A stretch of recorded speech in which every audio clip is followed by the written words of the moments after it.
हाय hello everyone. So opportunity discuss करेंगे आज हम इस वीडियो में। जिन सेक्टर्स को मैं ट्रैक करता हूं एंड उनमें कौन सी ऐसी कंपनीज हैं जिनका परफॉर्मेंस अच्छा है, रिजल्ट अच्छा है, मैनेजमेंट का एक्सपेंशन प्लान आगे का काफी एग्रेसिव है, गाइडेंस भी काफी एग्रेसिव है एंड उसके साथ में उनके स्टॉक्स में, बिजनेसेस में री रेटिंग की अपॉर्चुनिटी अच्छी लग रही है।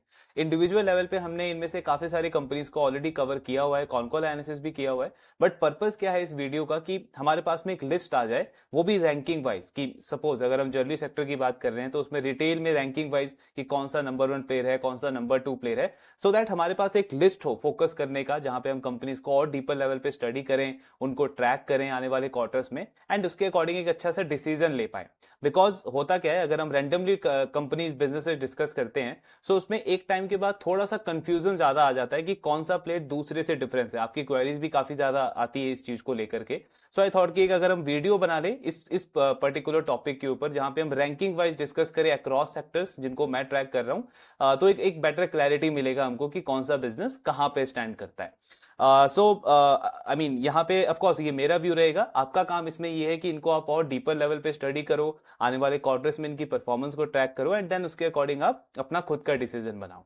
सो सेक्टर्स वाइज स्टार्ट करेंगे। सबसे पहले ऑफ कोर्स वो सेक्टर जहां पे आपको हार्डली कोई ऐसी कंपनी दिखेगी जो बहुत अंडर परफॉर्म कर रही है करंटली, तो ज्वेलरी सेक्टर की बात करेंगे। अब ज्वेलरी सेक्टर में दो टाइप की कंपनीज हैं, एक है ज्वेलरी रिटेलर्स, दूसरा है आपका ज्वेलरी मैन्युफैक्चरर्स। सो सबसे पहले रिटेलर की बात करते हैं। तो रिटेलर में नंबर 1 प्लेयर पे, जो नंबर 1 स्पेस पे जो आता है आपका, वो है कल्याण ज्वेलर। हमने अभी कुछ टाइम पहले इसका कॉन कॉल भी डिस्कस किया है। सो कंपनी का ग्रोथ लास्ट 3-4 ईयर्स का कंसिस्टेंटली क्वार्टर आफ्टर क्वार्टर काफी अच्छा रहा है। 35-40% का एवरेज ग्रोथ आता है कंपनी का।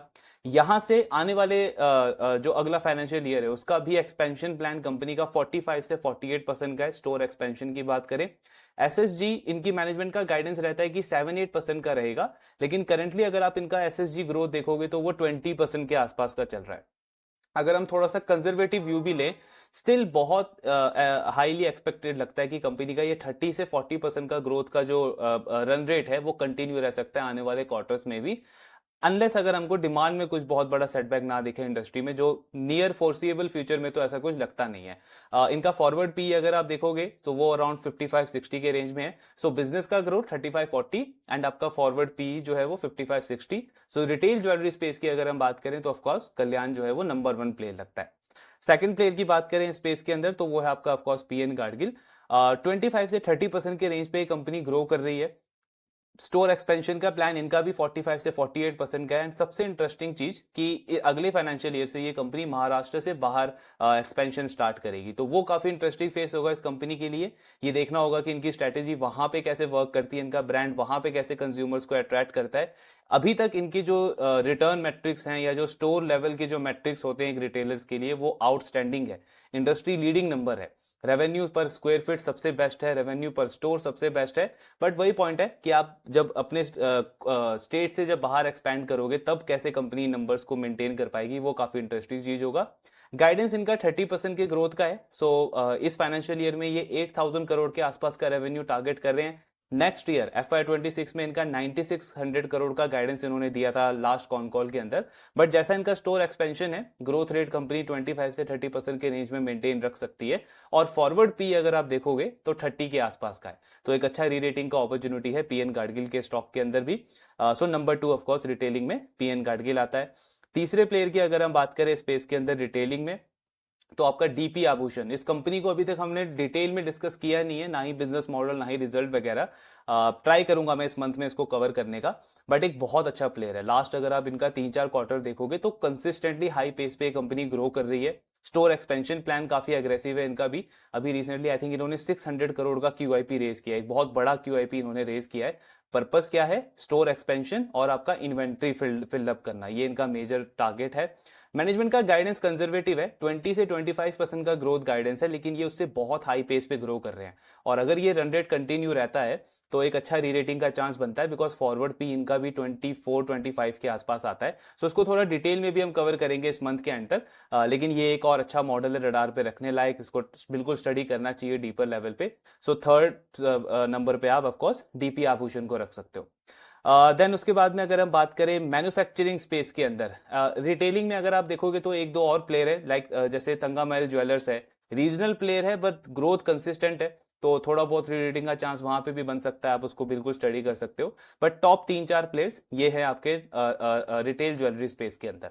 देन ज्वेलरी में अगर हम मैन्युफैक्चरिंग की बात करें, सो मैन्युफैक्चरिंग में अनडाउटेडली नंबर 1 पे आपका स्काई गोल्ड आता है। आई थिंक लास्ट 1 साल से हम इस कंपनी को ट्रैक कर रहे हैं एंड हर एक क्वार्टर में एक्सपेक्टेशन से बहुत अच्छी परफॉर्मेंस आती है कंपनी की, चाहे वो टॉप लाइन का ग्रोथ हो, इबिटा मार्जिन हो, या आपका बॉटम लाइन का ग्रोथ हो। हर 1-2 क्वार्टर के बाद कंपनी अपने गाइडेंस को भी इंक्रीज करती है। पहले इनका टारगेट था 40-45% के ग्रोथ का, उसको बढ़ाया इन्होंने 50% किया एंड अब इस क्वार्टर में इंक्रीज करके दोबारा से 60% का ग्रोथ का गाइडेंस दिया इन्होंने FY27 तक का। अपना जो प्रोडक्ट कैटेगरी है उसको कंसिस्टेंटली एक्सपैंड करता जा रहा है स्काई गोल्ड। पहले ये सिर्फ गोल्ड ज्वेलरी पे ज्यादा फोकस करते थे, अब कंपनी ने डायमंड के अंदर भी एंटर किया है, डायमंड ज्वेलरी में। रिसेंटली इस क्वार्टर में लैब ग्रोन डायमंड का भी एक इन्होंने छोटा सा सैंपल ऑर्डर एक क्लाइंट को सप्लाई किया है, और इसीलिए कंपनी ने अपना ब्रांड भी चेंज कर लिया। पहले कंपनी स्काई गोल्ड थी, अब ये company sky gold and diamond हो चुकी है। सो ग्रोथ गाइडेंस बहुत अच्छा है। फॉरवर्ड पी इनका 35-37 के रेंज में है, तो एक सॉलिड रीरेटिंग की अपॉर्चुनिटी स्काई गोल्ड के स्टॉक में भी लगती है। करेक्शन ने तो और ज्यादा लुक्रेटिव बनाया है इस अपॉर्चुनिटी को। आपका काम ऑफ कोर्स है कि अपने लेवल पे आपको स्टडी करना है, अपने अंडरस्टैंडिंग के अकॉर्डिंग आपको डिसीजन लेना है। सो मैन्युफैक्चरिंग वाले स्पेस की बात करें ज्वेलरी इंडस्ट्री के अंदर, तो नंबर 1 पे स्काई गोल्ड आता है। नंबर 2 प्लेयर की बात करें तो RBZ ज्वेलर्स, कंपनी का लास्ट 2-3 क्वार्टर से बहुत कंसिस्टेंट परफॉर्मेंस है। गाइडेंस के अकॉर्डिंग इनका परफॉर्मेंस आया है। इनका टारगेट है कि FY25 को ये 550 करोड़ के रेवेन्यू पे एंड करना चाहते हैं, और जो बॉटम लाइन है वो वैसे तो इनका गाइडेंस था 35 करोड़ का, बट जो इनका एक एम्प्लॉय का इंसिडेंट हुआ है उससे 2 करोड़ के आसपास का लॉस एक्सपेक्टेड है। अब वो देखना होगा उसमें कितना इंश्योरेंस कवर है, कब तक रिकवरी होगा। स्टिल 33 करोड़ के आसपास का पैट कंपनी कर सकती है FY25 के अंदर एंड तक। लास्ट ईयर इनका जो पैट था वो 21 करोड़ था। तो फॉरवर्ड भी अगर आप RBZ का देखोगे तो आई थिंक 17-18 के आसपास आता है। काफी इंटरेस्टिंग रीरेटिंग अपॉर्चुनिटी लगती है। नेक्स्ट ईयर का भी गाइडेंस है कंपनी का 40% के आसपास का टॉप लाइन का ग्रोथ और 35% का बॉटम लाइन का ग्रोथ। यानी ऑपरेटिंग लेवरेज नहीं मिलेगा, बिकॉज कंपनी एम्प्लॉयज पे इन्वेस्ट कर रही है, HR वाले पार्ट पे इन्वेस्ट कर रही है, ERP पे इन्वेस्ट कर रही है। सो इंटरनली अपने अपने ग्रोथ को सस्टेनेबल बनाने के लिए इन सारी चीजों पे कंपनी इन्वेस्ट कर रही है। बट एक बहुत सॉलिड ग्रोथ टॉप लाइन में एंड बॉटम लाइन में भी एक्सपेक्टेड है, गाइडेंस है मैनेजमेंट का, तो एक अच्छा रीरेटिंग भी लगता है स्टॉक के अंदर पॉसिबल है। तीसरा प्लेयर अगर हम स्पेस के मैन्युफैक्चरिंग स्पेस के अंदर बात करें तो वो है आपका गोल्डियम इंटरनेशनल। अभी आई थिंक कुछ डेज पहले ही हमने इस कंपनी को कवर किया था डिटेल में, बिजनेस मॉडल वगैरह। एक्सपोर्ट ओरिएंटेड मॉडल है। 100% अभी तक जो इनका रेवेन्यू है, जो कंपनी के प्रोडक्ट्स हैं वो एक्सपोर्ट से ही आता है। इनका B2B मॉडल है कंपनी का। लैब ग्रोन डायमंड में अगर आप किसी प्लेयर को सर्च कर रहे हो तो एक अच्छा प्लेयर है स्टडी करने के लिए, बिकॉज लैब ग्रोन डायमंड पहले इनका सिर्फ 5-10% कॉन्ट्रीब्यूट करता था रेवेन्यू में। आज 3-4 ईयर्स के अंदर वो जो सेगमेंट है वो 80% के आसपास कंट्रीब्यूट कर रहा है कंपनी के टोटल रेवेन्यू में। मैनेजमेंट का प्लान है B2C वाले पार्ट पे भी फोकस करने का। सो इंडिया में स्टोर एक्सपेंशन इन्होंने स्टार्ट कर दिया है। अब सबसे इंटरेस्टिंग रहेगा कि इसका रिस्पॉन्स कैसा आता है आने वाले क्वार्टर्स में, उस पर हमको क्लैरिटी मिलेगा। इनकी मैनेजमेंट का गाइडेंस है कि नेक्स्ट 4 ईयर्स के अंदर ये टॉप लाइन को डबल करने को देख रहे हैं।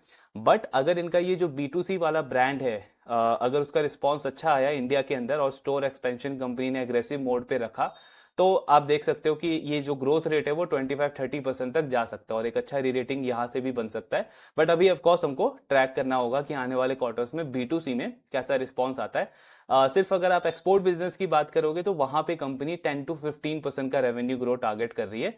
तो जो बड़ा फैक्टर जो रहेगा इनके ग्रोथ रेट को बढ़ाने वाला, वो इनका B2C का रिस्पॉन्स डिसाइड करेगा। उसी को हमको ट्रैक करना है आने वाले क्वार्टर्स में। सो ये थे आपके ज्वेलरी स्पेस के अंदर, रिटेलर्स में एंड आपका मैन्युफैक्चरर्स में। दूसरा सेक्टर जिसमें ग्रोथ काफी अच्छी है एंड अपॉर्चुनिटीज बहुत अच्छी लगती है अभी भी, सो वो है आपका केबल्स एंड वायर्स का। अल्ट्राटेक ऑफकोर्स एक बहुत बड़ा प्लेयर इस सेक्टर के अंदर एंटर कर रहा है। स्टिल आई फील एक तो वो अभी आई मीन मीडियम टर्म में वो प्लेयर एंटर करेगा। 2-2.5 साल का टाइम है जब कंपनी का वो प्रोडक्ट्स वगैरह आना स्टार्ट होगा, देन कैसे वो उसको डिस्ट्रीब्यूट करेगी, किस तरीके का उनका पेनिट्रेशन रहेगा, वो देखने लायक होगा। स्टिल अगर आप पॉलीकैब, KEI, ये जो 2 बड़े प्लेयर्स है इस इंडस्ट्री के अंदर, अल्ट्राटेक वाले न्यूज से पहले भी अगर आप इनके कॉनकॉल्स को स्टडी करोगे, मैनेजमेंट के इंटरव्यूज को देखोगे, हर एक क्वार्टर में इनकी मैनेजमेंट का सेम व्यू रहा है कि जिस तरीके से इस सेक्टर में डिमांड हमको दिख रही है अगले 4-5 ईयर्स के अंदर, हालांकि बहुत सारे प्लेयर्स जो हैं वो बड़ा बड़ा कैपेक्स कर रहे हैं इस इंडस्ट्री में, स्टिल हमको ऐसा लगता है कि अगले 4-5 ईयर्स में सप्लाई साइड जो है वो फिर भी लैग करेगी, बिकॉज डिमांड इतनी ज़्यादा हमको दिख रही है नेक्स्ट 4-5 ईयर्स में। ये companies consistently year after year अपना कैपेक्स बढ़ाती जा रही हैं, बहुत बड़ा कैपेक्स कर रही हैं, एंड मैनेजमेंट दोनों कॉन्फिडेंट है कि 15 से 20% का वॉल्यूम ग्रोथ, रेवेन्यू ग्रोथ ये कंपनी डिलीवर कर सकती है आने वाले 4-5 ईयर्स के अंदर भी। मार्जिन पॉलीकैब का तो बहुत अच्छे से एक्सपेंड हुआ है, एंड ऐसा एक्सपेक्टेड है कि अल्ट्राटेक की एंट्री से उनके मार्जिन पे मे भी इम्पैक्ट पड़ सकता है। पड़ेगा नहीं पड़ेगा, कितना पड़ेगा, ये हमको ऑफकोर्स देखना होगा, ट्रैक करना होगा, लेकिन इंडस्ट्री में ग्रोथ की अपॉर्चुनिटी बहुत है, और इसी में अगर आप छोटे प्लेयर्स पे फोकस करोगे सो उनका उनका ग्रोथ रेट और भी ज्यादा अच्छा लगता है। सो आपका सबसे पहले आ जाता है ऑफकोर्स डेल्टन केबल, जिसको हमने ट्रैक किया है, ये डिस्कस किया है, ये रैंकिंग वाइज हम डिस्कस कर रहे हैं ऑफकोर्स। तो डेल्टन का ग्रोथ रेट बहुत आउटस्टैंडिंग है लास्ट काफी सारे क्वार्टर से। एक ट्रांसफॉर्मेशन जर्नी रही है कंपनी की, हमने पहले भी डिस्कस किया है कि क्लाइंट कॉन्सेंट्रेशन बहुत ज्यादा था पहले, देन कंपनी ने ग्रोइंग सेगमेंट्स के ऊपर फोकस करना स्टार्ट किया, रेलवे पे, ईपीसी पे, और वहां से बिजनेस में बहुत अच्छी कंसिस्टेंट ग्रोथ आई है। इनका टारगेट है कि FY30 तक हमको 35% के रेट से ग्रो करना है। एक बड़ा कैपेक्स भी कंपनी प्लान कर रही है। अभी लास्ट के 1-2 क्वार्टर में इनके मार्जिन्स थोड़े से श्रंक हुए हैं बिकॉज आपके रॉ मटेरियल्स के प्राइसेस की वजह से। पॉलीकैब KEI के मार्जिन्स पे भी इंपैक्ट पड़ा है, प्रॉफिटेबिलिटी पे भी इंपैक्ट पड़ा है। हालांकि डेल्टन का टॉप लाइन का ग्रोथ बहुत अच्छा है, 60-70-80% से कंपनी ग्रो कर रही है, और अभी करेक्शन के बाद तो स्टॉक में एक अच्छा री रेटिंग का चांस भी लगता है। सो डेल्टन ऑफकोर्स नंबर 1 प्लेयर आता है आपका केबल एंड वायर में। दूसरा प्लेयर अगर आप देखोगे स्पेस के अंदर तो पैरा केबल या पैरामाउंट कम्युनिकेशन जो कंपनी है, टर्न अराउंड कंपनी रही है। आई मीन अगर आप प्रोमोटर की क्वालिटी देखोगे, जो बुरे फेस में उन्होंने कंपनी को पूरा काफी अच्छे तरीके से उस फेज को उन्होंने गो थ्रू किया, एंड 2017-18 से इस कंपनी का टर्न अराउंड होना स्टार्ट हुआ। बीच में प्रोमोटर्स ने खुद से भी फंड इन्फ्यूज किए टाइम टू टाइम जहां पे कंपनीज को जरूरत पड़ी, एंड उसके बाद लास्ट 3-4-5 ईयर से कंपनी काफी अच्छे फेज में आ गई है। यूएस में इनका बहुत बड़ा फोकस रहा है। बीच में एक ऐसा भी टाइम आया था जहां पे इन्होंने डोमेस्टिक सेल्स को सैक्रिफाइस किया था बिकॉज इनको यूएस के अंदर डीलर डिस्ट्रीब्यूटर्स वगैरह बनाने थे। आज कंपनी का यूएस बिजनेस बहुत अच्छे पेस से ग्रो कर रहा है। सो कंपनी का गाइडेंस है कि पहले 30% से हम ग्रो करना चाहते थे, इस क्वार्टर में गाइडेंस को इंक्रीज करके 35% कर दिया इनकी कंपनी ने भी। बॉटम लाइन पे आपको दिखेगा कि नेक्स्ट 1-2 क्वार्टर तक इनका ईपीएस ग्रो नहीं करेगा या फिर पैट में ज्यादा ग्रोथ नहीं दिखेगा। उसका रीजन ये है कि टैक्स एक्सपेंस आना स्टार्ट हुआ है इस कंपनी का, सो उसकी वजह से पैट ग्रो नहीं होगा। हालांकि पीबीटी में बहुत अच्छी ग्रोथ है, ऑपरेटिंग लेवरेज मिल रहा है कंपनी को।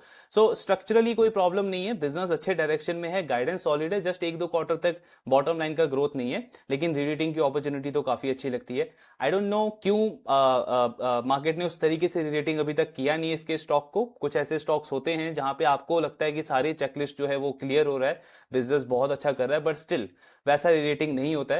लेकिन बिजनेस में कोई प्रॉब्लम नहीं है, काफी अच्छे डायरेक्शन में जा रहा है, गाइडेंस अच्छा है नेक्स्ट 4-5 ईयर्स के लिए। सो एक अच्छा रेटिंग का अपॉर्चुनिटी लगता है इसके स्टॉक के अंदर भी। तीसरा प्लेयर अगर आप देखोगे केबल एंड वायर स्पेस के अंदर तो वो है आपका डायनामिक केबल। कंपनी का ग्रोथ वगैरह अच्छा है, ईपीएस का ग्रोथ भी अच्छा है, लेकिन इनकी मैनेजमेंट का गाइडेंस थोड़ा सा कंजर्वेटिव है। ये 18 से 20% के रेट पे ग्रोथ का टारगेट कर रहे हैं। पी इनका ऑलरेडी काफी ज्यादा हो गया था, 55 के आसपास का पी था, उसमें डी रेटिंग हुई है, 27-28 के आसपास का पी आया इसके स्टॉक का। सो गाइडेंस के अकॉर्डिंग अगर आप देखोगे तो ठीक ठाक बेट लगता है, एक ठीक ठाक रेटिंग आप एक्सपेक्ट कर सकते हो डायनामिक केबल से भी। तो ये 3 प्लेयर्स हैं आपके केबल एंड वायर स्पेस के अंदर। अगला सेक्टर जहां पे हम बात करेंगे, सो ये ऑफकोर्स बहुत हाई ग्रोथ सेक्टर है, आपका ईएमएस स्पेस। सो ईएमएस में सबसे number 1 player of course PG Electroplast लगता है। काफी सारे क्वार्टर से कंसिस्टेंट ग्रोथ रही है। अगर आप देखोगे तो कई ऐसे भी क्वार्टर्स आए जहां पे जो इंडस्ट्री के बाकी प्लेयर्स हैं उनका अंडर परफॉर्मेंस आया, लेकिन पीजी इलेक्ट्रोप्लास्ट का बिकॉज उनकी सोर्सिंग कैपेबिलिटी काफी अच्छे से उन्होंने करके रखी है, एग्जीक्यूशन कैपेबिलिटी काफी अच्छी है, और ग्रोथ कंसिस्टेंट रहा है इस बिजनेस का। मैनेजमेंट कंजर्वेटिव है, गाइडेंस भी ये काफी कंजर्वेटिव देते हैं, लेकिन हर 1-2 क्वार्टर के बाद में गाइडेंस को इंक्रीज करती है कंपनी। अभी रिसेंटली ईवी सेगमेंट के अंदर भी एंटर किया है इन्होंने। हालांकि नेक्स्ट 1-2 साल के लिए बहुत बड़ा ग्रोथ नहीं आएगा ईवी में, लेकिन एटलीस्ट कंपनी को ये एक अपॉर्चुनिटी देगा कि आगे चल के बड़े क्लाइंट्स को ये एक्वायर कर सकते हैं ईवी स्पेस के अंदर भी। जो आपका स्पेरो मोबिलिटी करके जो अफ्रीकन कंपनी है उनके साथ में इनका टाई अप हुआ है। सो इसमें company second year onwards 500 crore का रेवेन्यू टारगेट कर रही है, और जो उनके मेन बिजनेसेस हैं, रूम एयर कंडीशनर का, वॉशिंग मशीन में इन्होंने वर्लपूल को ऑनबोर्ड किया है रिसेंटली, तो ये ऑलरेडी काफी ग्रोइंग सेगमेंट है। ये समर सीजन भी काफी स्ट्रांग रहने का एक्सपेक्टेड है ये सारी कंज्यूमर ड्यूरेबल कंपनीज के लिए। फॉरवर्ड पी इसका अराउंड 90 के आसपास आपको दिखेगा, लेकिन कंपनी जिस पेस पे ग्रो कर रही है और सेक्टर में जैसी अपॉर्चुनिटी है, ऑफ कोर्स बिकॉज ईपीएस का हाई ग्रोथ रहेगा या पैड का हाई ग्रोथ रहेगा, तो आपका जो पी है वो ऑटोमेटिकली कम होता जाएगा। तो एक अच्छा बैट लगता है पीजी इलेक्ट्रोप्लास्ट। दूसरे प्लेयर की अगर हम बात करें तो अंबर एंटरप्राइज, अभी आई थिंक 2-3 दिन पहले इस कंपनी को हमने ट्रैक डिस्कस किया था, इनका कॉन कॉल वगैरह, Q3 के नंबर्स वगैरह अच्छे नंबर्स हैं। इन्होंने भी, इनके भी 3 डिवीजन है। रेलवे वाला हालांकि अंडर परफॉर्म कर रहा है, नेक्स्ट ईयर से उसमें अच्छी ग्रोथ एक्सपेक्टेड है, लेकिन जो 2 मेन सेगमेंट है कंज्यूमर ड्यूरेबल, उसका बहुत आउटस्टैंडिंग ग्रोथ है। और दूसरा आपका ईएमएस स्पेस, ईएमएस में कंपनी वही पीसीबी असेंबली का काम करती है। सो ईएमएस का गाइडेंस इन्होंने इंक्रीज किया है, 45 से 55% कर दिया है। ये मैनेजमेंट भी कंजर्वेटिव है, मतलब गाइडेंस काफी कम होता है, लेकिन उसके बाद परफॉर्मेंस काफी अच्छी आती है कंपनी की। कंज्यूमर ड्यूरेबल वाला बिजनेस ऑलरेडी 65-70% पे ग्रो कर रहा है। और PG Electroplast and amber enterprise, ये दोनों रैंक 1 और रैंक 2 पे रखने का एक इंपॉर्टेंट रीजन ये भी है कि इस इंडस्ट्री में, कंज्यूमर ड्यूरेबल इंडस्ट्री में सप्लाई चेन में प्रॉब्लम चल रहा है। कॉपर की अवेलेबिलिटी और कंप्रेसर की अवेलेबिलिटी को लेकर के एक बड़ा चैलेंज है, जहां पे ये दोनों मैनेजमेंट ने कॉन कॉल में Q2 में भी और Q3 में भी काफी कॉन्फिडेंस के साथ में कहा है कि हमारे पार्ट पे हम सिक्योर हैं। ये जो पूरा समर सीजन है आपका एसी का, जनवरी से अप्रैल मई तक का, उसमें हमारे पास रॉ मटेरियल्स की अवेलेबिलिटी है। सो हमारे पार्ट पे कोई प्रॉब्लम नहीं आएगा, हम अपने गाइडेंस को बहुत इजीली अचीव कर सकते हैं। तो इसलिए ये दोनों काफी स्ट्रॉन्ग प्लेस लगते हैं, इनका ग्रोथ जो है वो कंसिस्टेंट रहने का एक्सपेक्टेशन है। एम्बर का फॉरवर्ड पी अगर आप देखोगे तो 75 के आसपास है, एंड गाइडेंस हालांकि मैनेजमेंट इंडस्ट्री लेवल के का ही देती है कि जैसा इंडस्ट्री का ग्रोथ रहेगा वैसे करेंगे, लेकिन परफॉर्मेंस इनका उससे काफी बेटर आता है। तो एक डिसेंट प्लेयर लगता है एम्बर भी इस स्पेस के अंदर। तीसरा प्लेयर अगर आप देखना चाहोगे इस इंडस्ट्री के अंदर तो केन्स टेक्नोलॉजी एक अच्छा प्लेयर है, स्टडी कर सकते हैं उसको। केन्स टेक्नोलॉजी जो है वो प्योर ईएमएस कंपनी है, पीसीबी असेंबली का उनका काम है। ओसेट वाले स्पेस के उन्होंने अंदर एंटर किया जो FY26 में स्टार्ट होगा। एंड पीसीबी में ही HDI मतलब हाई डेफिशिएंसी पीसीबी के अंदर कंपनी का जो मैन्युफैक्चरिंग फैसिलिटी है वो FY26 के अंदर स्टार्ट हो जाएगा। स्मार्ट मीटरिंग का भी वर्टिकल है इस कंपनी का। इनका एक्चुअली ग्रोथ का गाइडेंस तो बहुत एग्रेसिव है, 55 से 60% के रेट पे कंपनी ग्रोथ का गाइडेंस देती है, लेकिन रीजन ये है इनको रैंक 3 पे रखने का कि उन्होंने गाइडेंस को घटाया था इस फाइनेंशियल ईयर के लिए, जो कि ऑफ कोर्स किसी भी बिजनेस के लिए नेगेटिव होता है। तो वो इंटरेस्टिंग होगा कि अब इनको जो Q4 में 1000 करोड़ के आसपास का रेवेन्यू करना है गाइडेंस को रिड्यूस करने के बाद, तो वो कंपनी एग्जीक्यूट कर पाती है, टाइमली नहीं कर पाती है। बाकी बिजनेस बहुत अच्छा कर रहा है, कंसिस्टेंट परफॉर्मर रहा है ये भी लास्ट काफी सारे क्वार्टर से। एंड मैनेजमेंट बहुत कॉन्फिडेंट है कि एटलीस्ट नेक्स्ट 5 इयर्स के लिए हम 50-55% के रेट से ग्रो कर सकते हैं, इतना हाई अपॉर्चुनिटी लगता है हमको। इंपोर्ट सब्सटीट्यूट जो है वो 50% तक क्रिएट किया जा सकता है इलेक्ट्रॉनिक इंडस्ट्री के अंदर। सो उसी पे ये दोनों कंपनीज आप बोल सकते हो, केन्स भी एंड आपका एम्बर एंटरप्राइज भी एक अच्छा प्ले बनता है। सो ये 3 टॉप प्लेयर्स हैं आपके ईएमएस स्पेस के अंदर। देन नेक्स्ट अगर हम बात करें तो आपका जो सोलर पंप वाला जो पार्ट है, हालांकि उसमें काफी सारी कंपनीज हैं, लेकिन जो सबसे हाई पेस पे ग्रो कर रही है, जिसको हम काफी सारे क्वार्टर से डिस्कस कर रहे हैं, शक्ति pump of course consistent performer है, ग्रोथ काफी अच्छी रही है कंपनी की। एंड इस क्वार्टर में भी बहुत अच्छे रिजल्ट आए हैं। हालांकि पहले के क्वार्टर्स में उनका 60-70-80% का सेल्स ग्रोथ आता था। मैनेजमेंट का गाइडेंस हमेशा से 25 से 30% का रहा है। एक छोटा सा चैलेंज इनके लिए अभी कॉन कॉल में इन्होंने बताया था कि जो सोलर पैनल्स या सोलर सेल्स की जो अवेलेबिलिटी है उस पर थोड़ा सा चैलेंज चल रहा है, लेकिन मैनेजमेंट अपने पार्ट पे कॉन्फिडेंट है कि हमको जो 25 से 30% पे ग्रो करना है, उसके लिए जितना हमको रॉ मटेरियल चाहिए वो उसकी सोर्सिंग हमने कर रखी है। ऑलरेडी टाटा और अदानी के साथ में इनका टाई अप है, रिसेंटली इन्होंने एक और कंपनी के साथ में टाई अप किया है। तो उस वाले पार्ट पे मैनेजमेंट कॉन्फिडेंट है कि 25 से 30% के रेट से ग्रो करने में कोई प्रॉब्लम नहीं आएगा। ऑर्डर बुक ऑलरेडी कंपनी का काफी अच्छा है, 2000 करोड़ के आसपास का ऑर्डर बुक है, और एग्जीक्यूशन तो काफी अच्छा चल ही रहा है कंपनी का। पीई मल्टीपल अगर आप देखोगे तो 25-27 का पीई है, एंड एक अच्छा रीरेटिंग का अपॉर्चुनिटी लगता है इसके बिजनेस के अंदर भी। सो बिल्कुल ट्रैक स्टडी करना चाहिए इसको। देन नेक्स्ट स्पेस अगर आप देखोगे को वर्किंग का, सो इसमें 2 ही कंपनी है मेनली, एक आपका EFC लिमिटेड, दूसरा है आपका AWFIS। EFC पहले बहुत इंटरेस्टिंग बैट लगता था, कंपनी जो है वो 100% का गाइडेंस दे रही थी, बट वही नेगेटिव चीज हो जाती है कि आप गाइडेंस को सडनली रिड्यूस कर देते हो। तो उन्होंने 100% की ग्रोथ को 50% कर दिया लास्ट कॉन कॉल के अंदर। हालांकि वैल्यूएशन वाइज अगर आप देखोगे, री रेटिंग की अपॉर्चुनिटी वाइज अगर आप देखोगे तो वो अभी भी अच्छा लगता है। अगर कंपनी 50% प्लस के रेट से भी ग्रो करती है आने वाले क्वार्टर्स के अंदर भी, तो भी एक डिसेंट की रीरेटिंग अपॉर्चुनिटी लगती है स्टॉक के अंदर। बिजनेस ओवरऑल अच्छा कर रहा है, एक्सपेंशन रेट अच्छा है। इसी के साथ में इस सेक्टर का लीडर AWFIS, हालांकि पी उसका अभी ज्यादा लग सकता है बिकॉज कंपनी लॉस से प्रॉफिट में आई है, और डिपेंड करता है कि आने वाले क्वार्टर्स में अगर प्रॉफिटेबिलिटी मेंटेन रहती है जैसा मैनेजमेंट का गाइडेंस है, तो ये भी एक अच्छा प्लेयर बन सकता है। इनका growth rate actually last quarter में EFC से काफी अच्छा था, और मैनेजमेंट गाइडेंस तो 30% का देती है, लेकिन एग्जीक्यूशन इनका 40-42% के रेट पे चल रहा है। सो वी हैव टू सी कि आने वाले क्वार्टर्स कैसे रखते रहते हैं, बट ये दोनों प्लेयर्स काफी अच्छे इस पूरे स्पेस के अंदर। देन नेक्स्ट प्लेयर की अगर हम बात करें हॉस्पिटल में, सो हालांकि मैक्स ने इस पर्टिकुलर क्वार्टर में बहुत अच्छा ग्रो किया, लेकिन कंसिस्टेंसी की अगर हम बात करें तो यथार्थ एक बहुत डिसेंट प्लेयर लगता है। 30-32% के रेट पे ग्रो कर रहा है। मैनेजमेंट कॉन्फिडेंट है कि ग्रोथ रेट में कोई प्रॉब्लम नहीं आएगा आने वाले क्वार्टर्स के अंदर भी। हॉस्पिटल मतलब नंबर ऑफ बेड्स जो हैं वो इनके काफी ज्यादा इंक्रीज हो गए हैं, 2300 के आसपास हो गया है। नॉर्दर्न रीजन में थर्ड सबसे लार्जेस्ट हॉस्पिटल चेन बन गया है यथार्थ। फरीदाबाद के अंदर इन्होंने एक्सपेंशन किया है, 2 हॉस्पिटल्स एक्वायर किए हैं रिसेंटली 1 साल के अंदर। रिस्पॉन्स अच्छा है अभी पहले वाले हॉस्पिटल का। Q1 से जो 2 हॉस्पिटल्स हैं वो भी ऑपरेशनलाइज होंगे, बट पॉइंट ये है कि इनका बॉटम लाइन पे थोड़ा प्रेशर रह सकता है 1-2 क्वार्टर के लिए, सो वो हमको देख के चलना है। बट हॉस्पिटल स्पेस में अगेन यथार्थ काफी अच्छा बैट लगता है। वैल्यूएशन भी ठीक है, 28-30 का फॉरवर्ड पी है स्टॉक का, तो रीरेटिंग का चांस है कंसिडरिंग अगर मैनेजमेंट इस परफॉर्मेंस को सस्टेन रखता है आने वाले क्वार्टर्स के अंदर।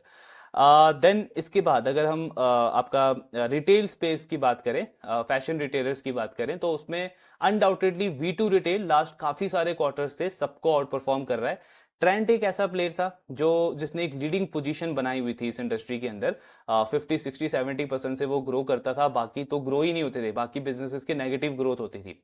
एंड इसीलिए यही रीजन है कि ट्रेंट का पी मल्टीपल भी 50 से 100, 100 से 200, 200 से 250 तक गया, बट वो पी में डी रेटिंग आपने देखा क्यों? बिकॉज एक तो उसका खुद का ग्रोथ रेट घट गया 60-70% से आई थिंक 40-35% की रेंज पे आ गया, और दूसरा एक उसका बहुत बड़ा कॉम्पिटिटर आ गया जो कि है V2 retail. V2 retail consistently 50-60% से ग्रो कर रहा है क्वार्टर आफ्टर क्वार्टर। मैनेजमेंट का गाइडेंस है 30 से 40% की ग्रोथ का, लेकिन उससे बहुत बेटर परफॉर्म कर रही है ये। फॉरवर्ड पी अगर आप इनका देखोगे तो वो काफी अच्छा लगता है। इस फाइनेंशियल ईयर में कंपनी ने काफी सारे क्वार्टर्स में जो पिछले साल लॉस में थी, कंपनी इस बार प्रॉफिट में आई है, लॉस कम किया है। फोर्थ क्वार्टर में भी इनका प्रॉफिट का गाइडेंस है कि ये प्रॉफिट के साथ में एंड करेंगे इस फाइनेंशियल ईयर को।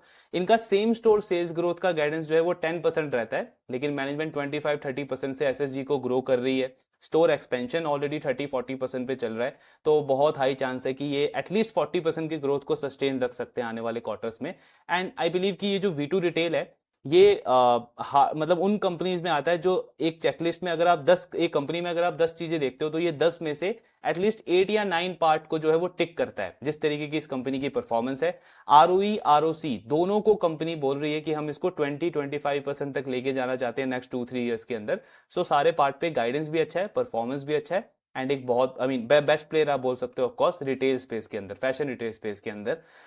सेकंड प्लेयर की अगर हम बात करें तो हालांकि इनकी परफॉर्मेंस में बहुत बड़ा गैप है अगर आप इसको V2 रिटेल से कंपेयर करोगे, बट स्टिल आप स्टडी कर सकते हो। बाजार स्टाइल हमने डिस्कस किया था इसका कॉन कॉल और Q3 का रिजल्ट वगैरह।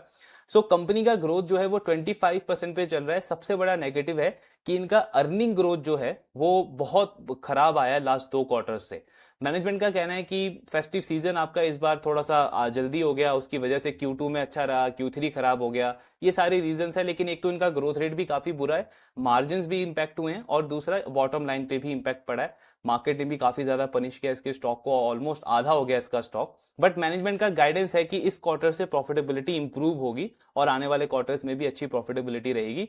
सो हम देख सकते हैं कि फोर्थ क्वार्टर में अगर इनकी प्रॉफिटेबिलिटी गाइडेंस के अकॉर्डिंग आती है तो बिल्कुल रडार पे रखने लायक है, स्टडी कर सकते हैं।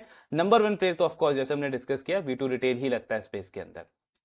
देन नेक्स्ट अगर हम डिस्कस करें तो आपका NBFC का स्पेस आ जाता है। NBFC में एक आप लेंडिंग बिजनेस के अंदर एमरल्ड फाइनेंस को रख सकते हो। माइक्रो कैप बिजनेस है, लेकिन कंपनी काफी कंसिस्टेंट है। इनका गाइडेंस है कि नेक्स्ट 3 इयर्स के अंदर 10 टाइम अपने पैट को इनको ग्रो करना है। ऑलरेडी अगर आप लास्ट 3-4 क्वार्टर का इनका रिजल्ट देखोगे तो 100% से YOY लेवल पे इनका पैट ग्रो कर रहा है, मतलब गाइडेंस से अच्छा परफॉर्मेंस आ रहा है कंपनी का।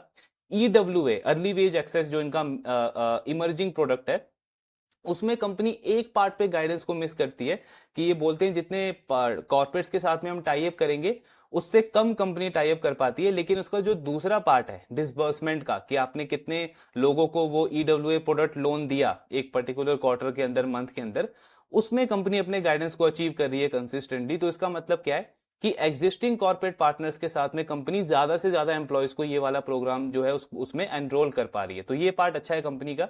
और जो इनका डीएसए का बिजनेस है, गोल्ड लोन कंपनी डिस्ट्रीब्यूट करती है एचडीएफसी और एक्सिस बैंक के लिए, वो ऑलरेडी काफी अच्छा चल रहा है। उसमें सेल्स का ग्रोथ अच्छा है, कमीशन अच्छा मिल रहा है, तो पैट का ग्रोथ भी अच्छा हो रहा है। तो अभी तक गाइडेंस को तो मीट कर रही है कंपनी, एंड अगर ये चीज कंटिन्यू रहती है तो अगेन एक अच्छा री रेटिंग का चांस लगता है इसके स्टॉक के अंदर भी।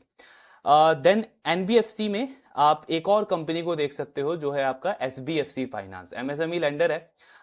एंड आई थिंक इस पूरे जो माइक्रो फाइनेंस का, अनसिक्योर्ड का जो पूरा आपका पेन चला है लास्ट 1-2 साल से, ये कंपनी पे हमको कोई ऐसा सीरियस कंसर्न नहीं देखने को मिला एनबीएफसी स्पेस के अंदर। कंसिस्टेंटली कंपनी ने बहुत अच्छा ग्रोथ किया है। जो इनका डाइवर्सिफाई वाला जो इनका स्ट्रेटेजी है कि 16-17 स्टेट्स के अंदर इन्होंने अपनी प्रेजेंस को रखा है, वो इनके फेवर में एक्चुअली प्ले किया है। एसेट क्वालिटी पे एक भी क्वार्टर में हमने कोई स्ट्रेस नहीं देखा है।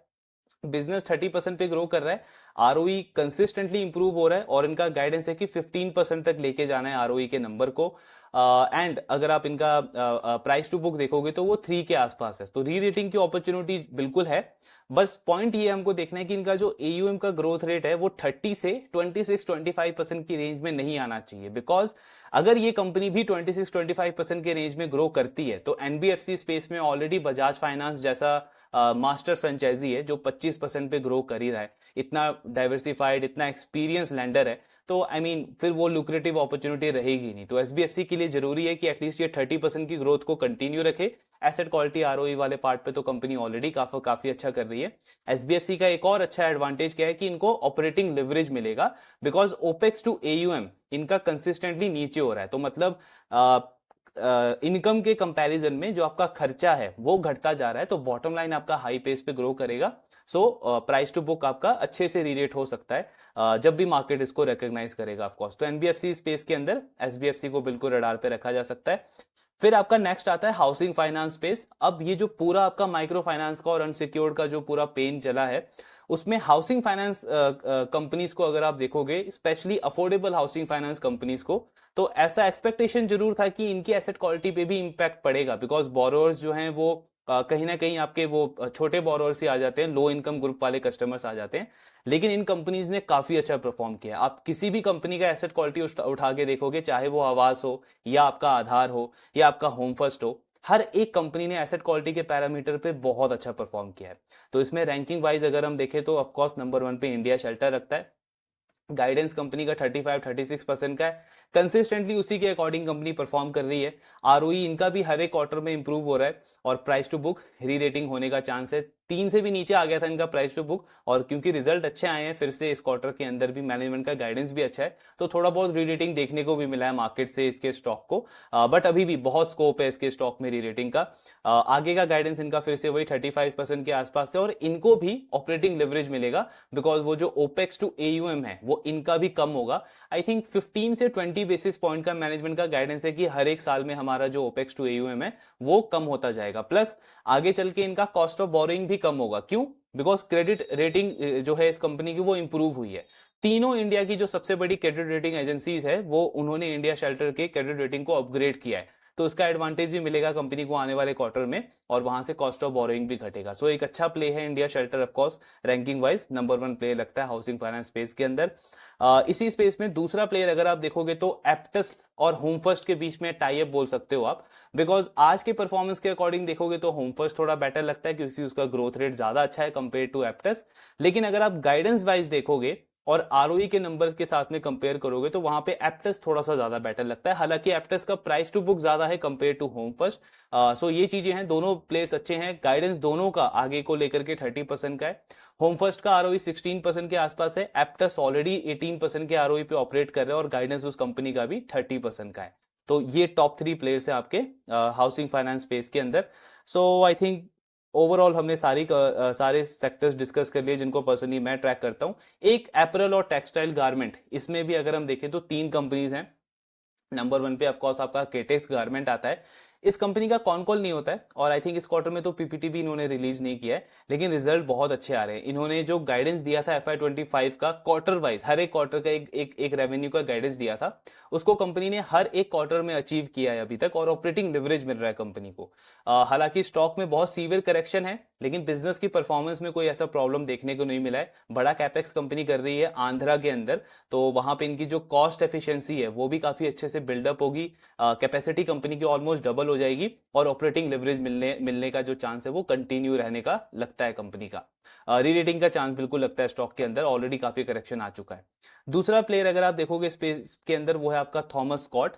सो इनका पीपीटी कॉन कॉल कुछ भी नहीं होता है अगेन। तो प्रॉब्लम थोड़ा सा यही है कि इन्फॉर्मेशन जो है वो इतनी ज्यादा अवेलेबल नहीं है, मैनेजमेंट के इंटरव्यूज वगैरह भी अवेलेबल नहीं है। हालांकि बिजनेस काफी अच्छा कर रहा है। इनको भी आप एक ट्रांसफॉर्मेशन बिजनेस बोल सकते हो, बिकॉज B2B से D2C में इन्होंने एंटर किया है। 10 ईयर्स में जो प्रॉफिट था कंपनी का, उसको 4 टाइम कंपनी ने ग्रो कर दिया सिर्फ 3 ईयर्स के अंदर, जब इन्होंने बिजनेस मॉडल चेंज किया। तो बहुत अच्छा ग्रोथ है, रीरेटिंग का चांस है इनका भी। हालांकि इस फाइनेंशियल ईयर में इनको इतना ऑपरेटिंग लेवरेज नहीं मिला है लास्ट कुछ क्वार्टर से, स्पेशली बिकॉज कंपनी एक्सपेंड कर रही है अपने अपने ब्रांड्स के ऊपर, वेयर हाउसेस वगैरह कंपनी ओपन कर रही है, अपने एनुअल रिपोर्ट में इन्होंने बताया था। लेकिन टॉप लाइन का ग्रोथ काफी अच्छा है, एंड एक अच्छा प्ले लगता है स्पेस के अंदर, बिल्कुल इसको रडार पे स्टडी कर सकते हैं। तीसरा प्लेयर है आपका पर्ल ग्लोबल। सो इनको हमने काफी डिटेल में कवर किया है लास्ट क्वार्टर में, अभी हमने रिजल्ट भी डिस्कस किया था। कंपनी का यूनिक एडवांटेज है कि इनके आई थिंक 6-7 कंट्रीज में मैन्युफैक्चरिंग फैसिलिटी है, जिससे इनको एक इनके पास एक एबिलिटी आ जाती है कि अगर अपने क्लाइंट को हमको ऑर्डर सप्लाई करना है तो हम उसको टाइमली कर सकते हैं। बिकॉज एक रीजन में, एक कंट्री में अगर कहीं पे सप्लाई चेन का प्रॉब्लम है, तो हम दूसरी कंट्री की मैन्युफैक्चरिंग फैसिलिटी से उस ऑर्डर को शिप कर सकते हैं। सो ये इस तरीके का मॉडल है कंपनी का। टैक्स में भी इनको हेल्प मिलता है इसकी वजह से ऑफकोर्स। इनका गाइडेंस है कि FY27 तक अपने वॉल्यूम को 15-17% से ग्रो करेंगे। रेवेन्यू आपका 15-20% का ग्रो करेगा, बिकॉज थोड़ा सा प्राइस रियलाइजेशन भी मिलेगा कंपनी को। और मार्जिन में कंपनी डबल डिजिट से ज्यादा मार्जिन क्रॉस करने का गाइडेंस इनका है बाय FY27। तो जो इबिटा का ग्रोथ है वो 18 से 23% का गाइडेंस है, और इसके साथ में बॉटम लाइन जो है कंपनी का, वो तो बहुत इजीली 20 से 25% पे ग्रो कर सकता है। फॉरवर्ड P 30 के आसपास है, तो एक अच्छा रेटिंग का अपॉर्चुनिटी पर्ल ग्लोबल का भी लगता है। सो ये टॉप 3 प्लेयर्स हैं आपके एपरल टेक्सटाइल स्पेस के अंदर।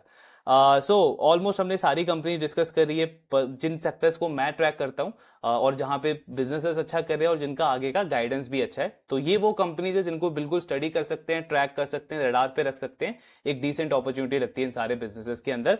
अब कुछ उन सेक्टर्स की बात कर लेते हैं जहां पे हमको अभी बुलिश व्यू तो बिल्कुल भी हम रख नहीं सकते, जिस तरीके की अभी चीजें चल रही हैं। सबसे पहले आता है आपका ब्रोकिंग का स्पेस।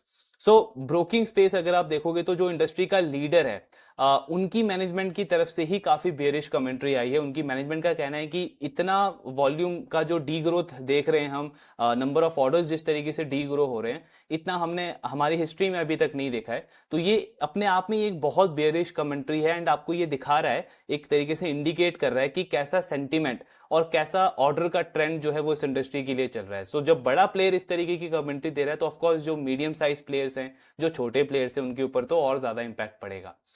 तो ब्रोकिंग ऑफकोर्स कोई पॉइंट बनता ही नहीं है। ट्रैक बिल्कुल कर सकते हैं, स्टडी बिल्कुल कर सकते हैं, बट यहाँ पे मैं बुलिश नहीं हो सकता, ये एक ऐसा सेक्टर है। दूसरा आपका ब्रोकिंग के साथ में आ जाता है AMC बिजनेसेस, या आप उनको म्यूचुअल फंड कंपनीज भी बोल सकते हो। सो मैं डीपली ट्रैक नहीं करता इन कंपनीज को, लेकिन कॉमन सेंस आप यूज कर सकते हो कि SIP जो हैं वो रिकॉर्ड नंबर पे क्लोज हो रहे हैं। जो इनफ्लो होता है म्यूचुअल फंड इंडस्ट्री के अंदर, उसमें काफी ज्यादा डी ग्रोथ है।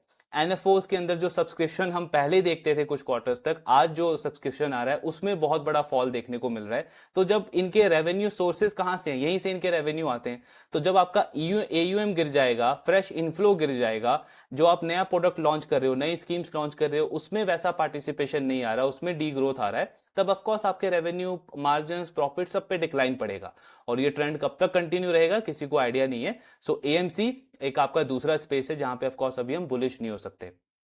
तीसरा आपका सेक्टर आता है जिनको आप प्लेटफॉर्म बिजनेसेस बोल सकते हो। केफिन टेक्नोलॉजी, कैम्स हो गया आपका, सीडीएसएल हो गया, बीएसई को भी आप इसमें इंक्लूड कर सकते हो। सो ये सारे वो मॉडल्स हैं जिनमें ग्रोथ वहां से आती है जब कैपिटल मार्केट में मोमेंटम अच्छा होता है, जब ऑर्डर्स अच्छे होंगे, एसआईपीज लगती रहेगी, फ्रेश इनफ्लो काफी ज्यादा अच्छा रहेगा, न्यू न्यू स्कीम्स लॉन्च होती रहेंगी, चाहे एआईएफ में हो, पीएमएस में हो, तो ये केफिन, कैम्प, सीडीएसएल, इन सबका ग्रोथ अच्छा रहेगा। और जब ये इस तरीके का मार्केट होगा तब इनका सबका डी ग्रोथ आना स्टार्ट हो जाएगा, मार्जिन पे इंपैक्ट पड़ेगा। अभी Q3 के रिजल्ट हालांकि इतने खराब नहीं रहे इन कंपनीज के नंबर वाइज, लेकिन आने वाले क्वार्टर्स में हमको काफी ज्यादा इंपैक्ट देखने को मिल सकता है अगर ये ट्रेंड मार्केट का कंटिन्यू रहता है। तो ये तीसरा ऐसा सेक्टर है जहां पे ऑफकोर्स अभी हम बुलिश व्यू नहीं रख सकते। एक चीज मैं और ऑब्जर्व कर रहा हूं अगेन, जो मैंने कल भी डिस्कस किया था, कि कई लोग जो हैं आपको आप देखोगे कि वो आपको इस तरीके के जो बिजनेसेस हैं उनको लॉन्ग टर्म देख करके आपको प्रमोट कर रहे हैं कि जो आपका जो सीडीएसएल हो गया या आपका जो केफिन हो गया, कैम्प्स हो गया, ये लॉन्ग टर्म के लिए तो बहुत अच्छा है, लॉन्ग टर्म के लिए तो बहुत अच्छा है। आई मीन लॉन्ग टर्म मतलब कितना लॉन्ग टर्म? एंड ऐसे तो हर एक बिजनेस आके, हर एक बिजनेस का मैनेजमेंट आके बोलेगा कि आज हमारा बुरा फेस है बट लॉन्ग टर्म में सब कुछ ठीक हो जाएगा, लॉन्ग टर्म में हम ग्रो कर लेंगे। सो हमको ये समझना पड़ेगा कि हमारा कैटेगरी क्या है। हम एक रिटेल इन्वेस्टर है, हम इंस्टीट्यूशन इन्वेस्टर नहीं है कि हम सालों साल एक अंडर परफॉर्मिंग बिजनेस के साथ में स्टक रह सकते हैं, अपने कैपिटल को स्टक रख सकते हैं वहां पे बिना किसी रिटर्न के, बिकॉज उससे हमारे ओवरऑल पोर्टफोलियो पे बहुत नेगेटिव इंपैक्ट पड़ेगा। तो ये समझना जरूरी है कि अपना नेचर समझना जरूरी है कि हम किस टाइप के इन्वेस्टर है, उसके अकॉर्डिंग हमको डिसीजन लेना है। सो ये तीसरा आपका सेक्टर है। एंड चौथा आप इसमें वेल्थ मैनेजमेंट कंपनीज को भी ऐड कर सकते हो, नुवामा, मोतीलाल टाइप जो कंपनीज हैं उनके भी एयूएम पे इंपैक्ट पड़ेगा। जब मार्केट गिरेगा तो एयूएम ग्रो नहीं होगा, एयूएम ग्रो नहीं होगा तो फ्रेश क्लाइंट आपको लाने में प्रॉब्लम आएगा, और फ्रेश क्लाइंट नहीं आएगा तो आपका इनफ्लो भी अगेन उसमें भी प्रॉब्लम आएगा। फ्रेश क्लाइंट का पैसा नहीं आएगा तो एयूएम ग्रोथ और ज्यादा घट जाएगा, फिर आपका रेवेन्यू में प्रॉब्लम आएगा। सो इन सारी कंपनीज पे भी आने वाले क्वार्टर्स में इंपैक्ट पड़ सकता है। तो ये ओवरऑल वो सेक्टर्स हैं जो पर्सनली मैं ट्रैक करता हूँ। अपॉर्चुनिटीज मैंने आपके साथ शेयर करी है। कुछ ऐसे सेक्टर्स हैं जहां पे ऑफ कोर्स अभी बुलिश नहीं हो सकते, ट्रैकिंग उनका हम कंटिन्यू रखेंगे। इसके अलावा भी अगर आप वही फ्रेमवर्क यूज करोगे, बिजनेस मॉडल आपको समझ में आना चाहिए, कंपनी में ग्रोथ होना चाहिए, बिजनेस एक्सपैंड करना चाहिए और मैनेजमेंट का गाइडेंस एग्रेसिव होना चाहिए, ये फ्रेमवर्क अगर आप यूज करोगे और भी सेक्टर्स में, तो आपको अभी भी बहुत अपॉर्चुनिटीज मिलेगी। मार्केट में भी करेक्ट हो रहा है लेकिन बिजनेस में अभी भी आप देखोगे काफी सारे सेक्टर्स में जो बिजनेसेस अच्छा कर रहे हैं, जिनमें अपॉर्चुनिटीज अच्छी है। तो हमारा काम ये है कि इनको अब हम स्टडी करें, ट्रैक करते रहें एंड उसके अकॉर्डिंग प्ले करते रहें। जहां पे ज्यादा बेटर अपॉर्चुनिटी समझ में आ रही है, अपने रिस्क रिवॉर्ड अच्छा लग रहा है, उसके अकॉर्डिंग हम इनको प्ले करते रहें। सो ये ओवरऑल पार्ट था इस वीडियो का। मंडे से हम ऑफकोर्स जो कुछ कॉन कॉल पेंडिंग है कुछ कंपनीज के, उनको हम स्टार्ट करेंगे। आपके जो भी डाउट्स है शेयर करते रहिए। Thank you very much.